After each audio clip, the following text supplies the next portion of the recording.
pas cette fois. Il l'attrapa par le bras. Clotilde sentit le casque s'envoler, puis l'écouteur droit restait coincé dans une touffe de ses cheveux noirs collés de gel. Son stylo tomba dans la poussière. Le cahier resta posé sur le banc sans qu'elle ait le temps de le saisir, de le glisser dans son sac, de le cacher au moins. « Papa, tu me fais mal, merde !» Papa ne rajouta rien. Calme, froid, lisse, comme d'hab. Un morceau de banquise échoué en Méditerranée. « Tu te dépêches, Clotilde, on part pour Pretsuna, tout le monde t'attend. » La main poilue de papa emprisonna son poignet. Le tira. Sa cuisse nue se brûla au banc de bois. Il ne lui restait plus qu'à espérer que ce soit Mamie Lisabetta qui ramasse son cahier, le range avec le reste de ses affaires éparpillées en bordel dans la ferme, sans l'ouvrir, sans le lire.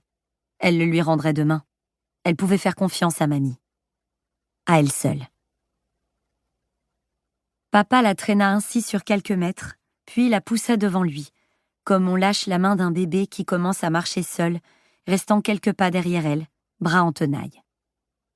Dans la cour de la bergerie, autour de la grande table, toute la sainte famille la regardait, visage de cire figé, bouteille de vin vidée, bouquet de roses jaunes fanées.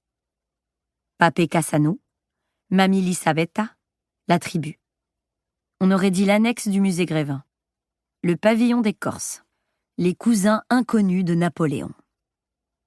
Clotilde se força pour ne pas exploser de rire. Jamais papa n'aurait levé la main sur elle, mais il restait 5 jours de vacances.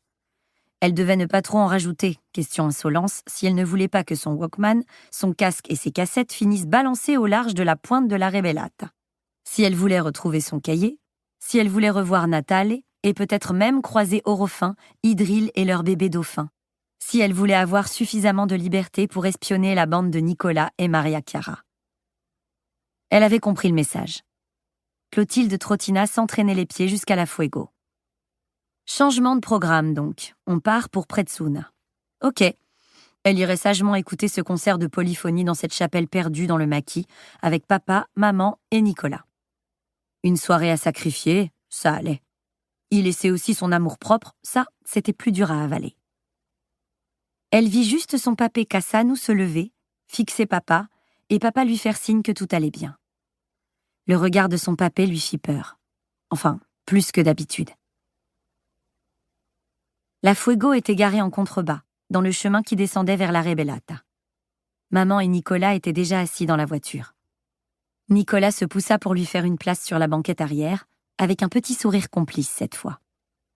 Lui aussi, ce concert dans cette église perdue dans le maquis, cette obsession de papa, ça l'emmerdait. Plus qu'elle même, beaucoup plus qu'elle. Mais Nicolas était décidément très fort pour ne rien laisser paraître. Plus tard, après sa licence d'enclume, il serait peut-être même président de la République, comme Mitterrand. Il apprendrait à tout encaisser pendant 7 ans sans broncher pour se faire réélire les doigts dans le nez à la fin, rien que pour le plaisir d'en prendre plein la gueule encore pendant 7 ans. Papa roulait vite, comme souvent depuis qu'il avait acheté sa Fuego rouge, comme souvent quand il était énervé. Une colère silencieuse. Maman posait de temps en temps sa main sur son genou, sur ses doigts quand il passait les vitesses. Il était le seul à vouloir aller écouter ce foutu concert. Ça devait se bousculer dans sa tête. Les gosses ingrats, sa femme qui les défend, les racines insulaires oubliées, leur culture, leur nom à respecter, sa tolérance, sa patience, le « pour une fois », un seul soir, c'est pas trop vous demander, merde. Les virages défilaient. Clotilde avait à nouveau posé le casque sur ses oreilles. Elle avait toujours un peu peur sur ces routes corses, même de jour, surtout de jour, quand il croisait un car, un camping-car. C'était une folie les corniches sur cette île.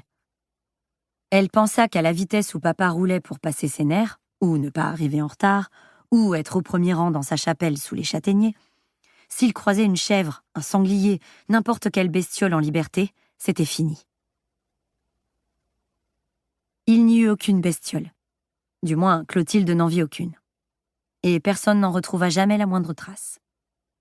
Même si ce fut l'une des hypothèses envisagées par les gendarmes. C'était un virage serré au bout d'une longue ligne droite, après la presqu'île de la Rebellata. Un virage surplombant un ravin de 20 mètres. Un éboulis appelé Petra Coda. De jour, le point de vue était vertigineux. La Fuego heurta la rambarde. Pour continuer à écouter ce livre audio gratuitement, cliquez sur le lien dans la description et vous pourrez l'écouter en entier sans frais grâce à l'essai de 30 jours d'Audible.